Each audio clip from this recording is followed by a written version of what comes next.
चॅनलमध्ये आपलं मनापासून स्वागत आहे। श्री स्वामी समर्थ। स्वामी भक्त हो। आज एका दादाने आपल्याला अतिशय सुंदर असा अनुभव शेअर केलेला आहे।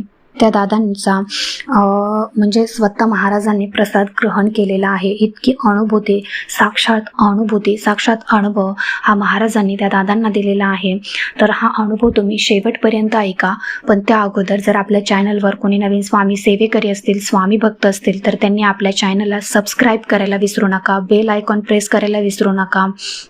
आणि तर चला मग आपण व्हिडिओला सुरुवात करूया, अनुभवाला सुरुवात करूया। तर बघा, 4 जुलै 2015 ची गोष्ट आहे। ते दादा सांगतात की शनिवारचा दिवस होता। दिंडोरीगिरी दत्त डोंगरी गिरीज वसई येथे नामस्मरणासाठी रात्रभर कार्यक्रम करायचं असं ठरवलं होतं। त्याप्रमाणे बरेच जण नामस्मरणासाठी जमले होते। श्री दत्त डोंगरी हे स्थान फारच प्राचीन व पवित्र आहे। आजही साक्षात महाराज तिथे सूक्ष्म रूपाने वावरतात। रात्री 11 वाजता महाराजांना वंदन करून दिगंबरा दिगंबरा श्रीपाद वल्लभ दिगंबरा या मंत्राने नामस्मरणाला सुरुवात झाली। रात्री 12:30 ते 1च्या दरम्यान मंदिराच्या आतमध्ये नामस्मरण रंगलेले असताना बाहेर गडावर मात्र कुत्र्यांनी जोरजोरात भुंकून थैमान घातले होते। बऱ्या वाऱ्याच्या झुळकेबरोबर आलेला मंद सुगंधाने आतमध्ये आम्ही सुखावलो होतो। वाऱ्यामुळे मंदिराचा मुख्य दरवाजा बंद होत होता। त्यावेळेस मी तो उघडायला उठत असताना रितेशने मला नजरेने तसे न करण्याचे सुचवले। त्यामुळे मी देखील शांतपणे नामस्मरणाचा अनुभव घेतला। त्यावेळेस साक्षात गणांनी हजेरी लावल्याचे मला समजले। दृश्य अदृश्य रूपामध्ये महाराजांचे खेळ सुरू होते आणि त्याच रूपात नामस्मरण रंगले होते। सकाळी 6:30 वाजता नामस्मरण समाप्त करून आम्ही खाली उतरलो होतो। पावसामुळे गुरु शिखरावर महाराजांचे नामस्मरण करणे हवे तसे झाले नव्हते। म्हणूनच की काय, महाराजांनी दत्त डोंगरी येथील गडावर आमच्याकडून ते करून घेतले। नामस्मरणाच्या कार्यक्रमामुळेच अन्नदानाचा छोटासा लाभ सुद्धा आम्हाला मिळाला। 10 जुलै माझे एका कंपनी मीटिंगसाठी जाणे झाले। त्यावेळेस तिथे मिळालेला एक खाऊचा बॉक्स मी माझ्या बॅगेत तसाच ठेवला होता। माझ्या मित्राच्या कार्यालयात आल्यावर तो मी उघडून महाराजांच्या पुढ्यात ठेवला, कारण जे मला मिळाले ते मी महाराजांपुढे ठेवले नाही असे कधी झालेच नाही। म्हणूनच प्रथम महाराजांना तो दाखवावा, मग आपण खावा अशी इच्छा झाली। त्यात 2 समोसे होते, ढोकळ्याचा तुकडा होता, गोड तिखट चटणी होती, गुलाबजाम असे पदार्थ होते। सूक्ष्म रूपाने येऊन खाऊचा स्वीकार करावा असे मी महाराजांना विनवले व रितेश समोर येऊन मित्रासमोर येऊन बसलो। स्वामी समर्थ महाराजांच्या फोटोच्या पुढे असलेल्या खुर्चीवर मित्र बसलेला होता। त्यावेळेला त्याची पाठ महाराजांकडे होती, त्यामुळे मी काय खाऊ दाखवला हे त्याला माहीत नव्हते। परंतु मी त्याच्या पुढ्यात बसल्याबरोबर महाराजांना ढोकळा आवडला, कारण ढोकळ्याचा खमंग वास संपूर्ण कार्यालयात दरवळत होता असे त्याने मला सांगितले व पुन्हा तो बॉक्स तपासण्यास सुचवले। मी स्वामींच्या पुढ्यातील बॉक्स पाहिला असता त्यात असलेल्या ढोकळ्याचा स्वाद महाराजांनी घेतल्याचे समजले आणि पुरावा म्हणून ढोकळ्यावर तो खाल्ल्याची खूण सोडली होती। तो संपूर्ण खाऊ इतर कोणालाही न देता आम्ही दोघांनी संपवण्याची आज्ञा झाली आणि त्याप्रमाणे स्वामी समर्थांचा तो प्रसाद मित्र व मी ग्रहण केला। म्हणजे जो स्वामींनी प्रसाद घेतला होता तोच आम्ही खाल्ला, म्हणून आम्हाला स्वामींचा कृपा आशीर्वाद लाभला। तर ते दादा सांगतात की माझा दुसरा अनुभव असा की गिरनारला मित्र आणि मी असे दोघेच होतो। त्या वारीबद्दल मी माझ्या डोळ्यांनी पाहिले नाही, ते मी कसे लिहिणार। परंतु मित्र आणि सखा यांच्या सांगण्यानुसार अप्रतिम दर्शन गोरक्षधोनी, गुरुशिखर, कमंडलू तीर्थ आणि अंबाजी असे झाले होते। त्यातही त्यांना आलेले अनुभव त्यांनी स्वतःपर्यंत ठेवले, मात्र माझे गाणगापूर दर्शन हे अप्रतिम झाले। मित्र आणि सखा गिरनारला असताना सोमवारी माझ्याकडून गाणगापूरमध्ये महाराजांनी कसून सेवा करून घेतली होती। संगमावर स्नान, तेथील प्राचीन औदुंबराला त्याने 108 प्रदक्षिणा महाराजांनी घडून घेतल्या। त्यानंतर महाराजांचे गाभाऱ्यातील दर्शन, दुपारची माधुकरी तसेच सायंकाळची पालखी सेवा या सर्व सेवेने मला खूप भरून आले।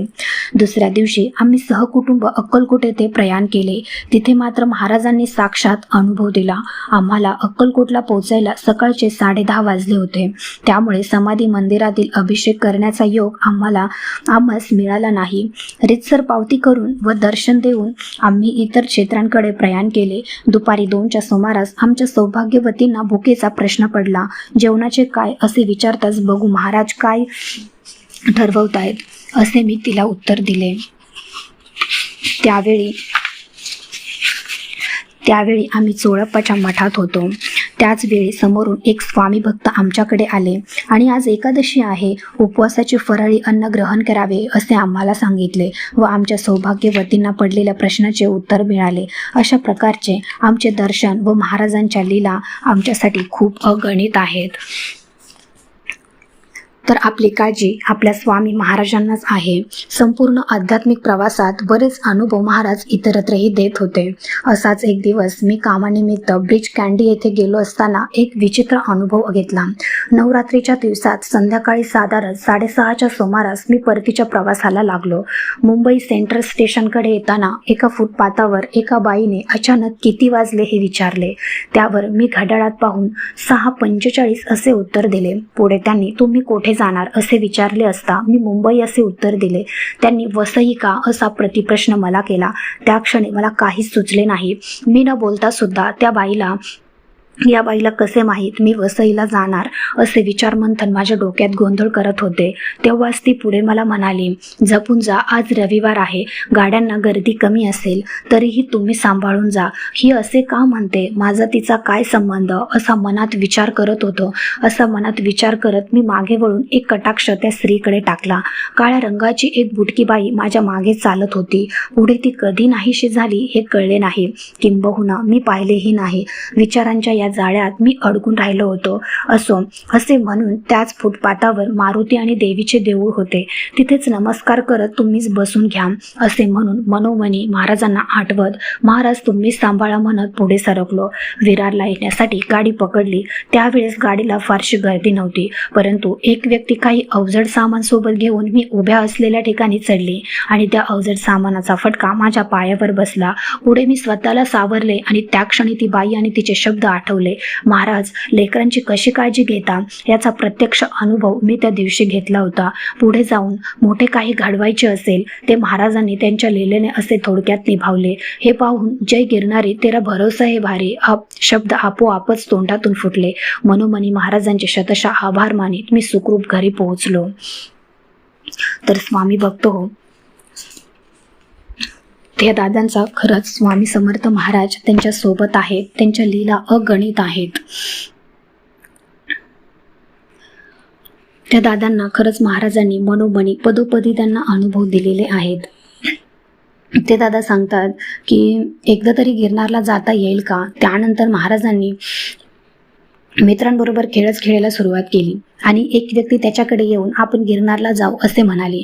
परंतु त्या व्यक्तीबरोबर आजपर्यंत तरी रितेश म्हणजेच मित्राचे जाणे झाले नाही. अशातच मेच्या मध्यवर्ती सख्याने गिरनारला जायचे ठरवले आणि मी त्यावेळेस मित्राला फोन केला, तू सुद्धा येणार का. मित्राने देखील आमच्याबरोबर येण्याचे ठरवले. त्यावेळेला आम्ही एकूण 9 जण होतो आणि 20/6/2015 रोजी दुपारी 1:30 वाजता आम्ही जुनागडला पोहोचलो. रितेश म्हणजे माझा मित्र आणि सखा यांची ती पहिली भेट होती. प्रवासामध्ये राजकोट येथे थांबलो असता सखाने म्हणजेच मित्राने विचारले, सोहळ्याचे काय लफडे आहे असे विचारले. मलाही माहिती नाही, पण सोहळ्यात येण्याची आज्ञा आहे म्हणून मी सोहळ्यात वर चढणार असे उत्तर मित्राने दिले आणि त्याप्रमाणे मित्र, सखा आणि मी सोहळ्यातच पहिल्यांदा गिरनार पर्वत चढत होतो. उत्तर रात्री 2:10 पायऱ्या चढण्यास आम्ही प्रारंभ केला. सर्वत्र पावसाळी वातावरण होते. साथीला हवेत गारवा आणि धुके देखील होते. कोणालाही पावसाचा आणि वातावरणाचा त्रास होऊ नये अशी प्रार्थना पहिल्या पायरीजवळ महाराजांना केली होती. मित्र पहिल्यांदाच येत असल्याने त्याचे गुरु शिखरावर पोहोचणे कितपत शक्य आहे याबाबत थोडी साशंकता होती. दाट धुके, बोचरी थंडी अशा वातावरणात आम्ही चढत होतो. जैन देरासर म्हणजेच 3500 पायऱ्यांच्या पुढे जणू काही ढगच धारणीवर अवतरले होते. 2 फुटांच्या पुढे काहीही दिसत नव्हते. पहाटे 4:30 वाजता आम्ही अंबाजीला पोहोचलो. दरम्यान ज्यांना पुढे सरकायचे असेल त्यांनी पुढे जायचे असे ठरले आणि काही काळ बाकीचे अंबा मातेजवळच विसावले. थोड्या वेळाने आम्ही गुरु शिखराकडे कूच केले. गुरु पादुकांचे दर्शन घेऊन आम्ही त्या स्थानावर थांबून वाचन व ध्यान केले.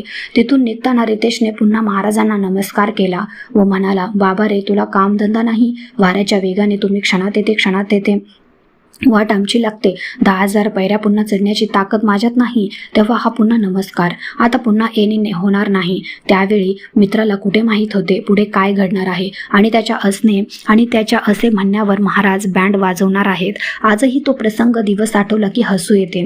पुढे आम्ही कवंडलोकुंड येथे सोमवारच्या दोन्हीचे दर्शन घ्यायलाच पळालो. पावसाळी हवामानामुळे भाविक एकदम तुरळक होते.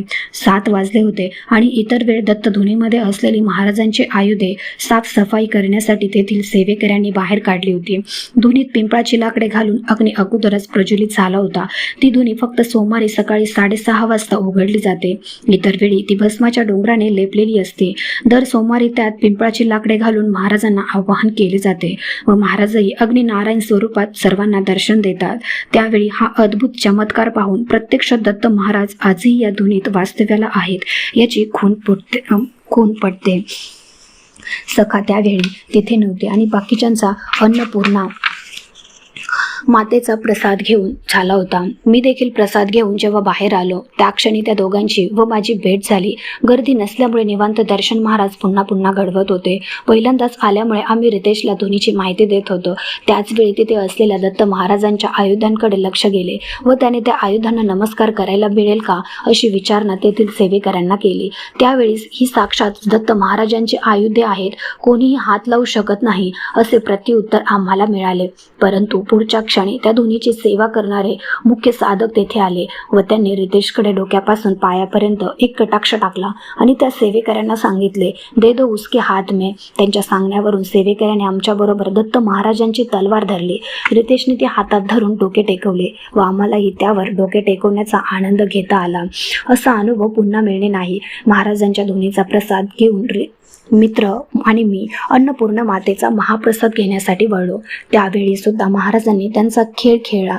तो म्हणजे जेव्हा सखा व मी महाप्रसाद घेत होतो तेव्हा त्यांच्या पुढ्यात पिण्याच्या पाण्याचे तांबे ठेवण्यात आले होते. आजपर्यंतचा माझा अनुभव म्हणजे तिथे प्रसाद घेत असताना कोणालाही पाणी मिळत नव्हतं.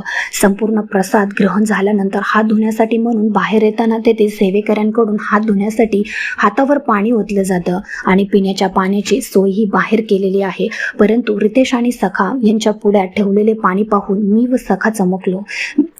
माझ्या मित्राला याची पुसटशी पण कल्पना नव्हती. तेही लाड महाराजांनी पुरवले होते. हे नंतर आम्ही त्याला सांगितले तेव्हा काय बोलू आणि काय नाही अशी त्यांची अवस्था झाली. सकाळी 9 वाजता परत निघताना गोरक्षनाथांच्या धुनीजवळ आल्यानंतर आम्ही सर्वजण तिथे थांबलो. तेथील धुनीतील विभूती आम्हाला मिळाली. प्रचंड सोसाट्याचा वारा असून देखील त्याचा आम्हाला कसलाही त्रास झाला नाही. पुढे अंबाजीचे दर्शन झाले आणि आम्ही खाली उतरायला सुरुवात केली.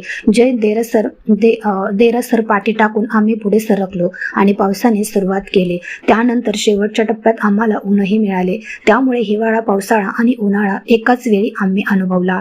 28/6/15 रोजी सख्याला घेऊन मी पहिल्यांदा रितेशच्या कार्यालयात आलो आणि त्यावेळेस यापुढे आध्यात्मिक गोष्टीचे मार्गदर्शन मला लाभणार आणि पुढच्या होणाऱ्या महाराजांच्या लीलांचा मी साक्षीदार असणार हे मला समजले. याची देही, याची डोळा काय काय अनुभवायला मिळणार हे विचार त्यावेळी मनात सुरू होते आणि आजपर्यंत काय काय घडले आणि खरोखर महाराजांनी त्यावेळी मला साक्षीदार म्हणून ठेवले. मग ते रितेशचे कार्यालय असो, श्री क्षेत्र पिठापूर असो व श्री क्षेत्र गिरनार असो.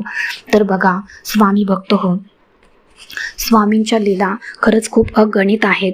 ह्या दादांना जसे गिरनारचे स्वामी समर्थ महाराजांचे देवीचे अनुभव आले, अगदी तशी साथ जर तुम्हाला मिळवायची असेल तर तुमची ही मनापासून दत्त महाराजांवर, स्वामी महाराजांवर श्रद्धा, विश्वास आणि तितकी सेवा घडायला पाहिजे. तर या दादांचा अनुभव तुम्हाला कसा वाटला मला कमेंट करून नक्की सांगा.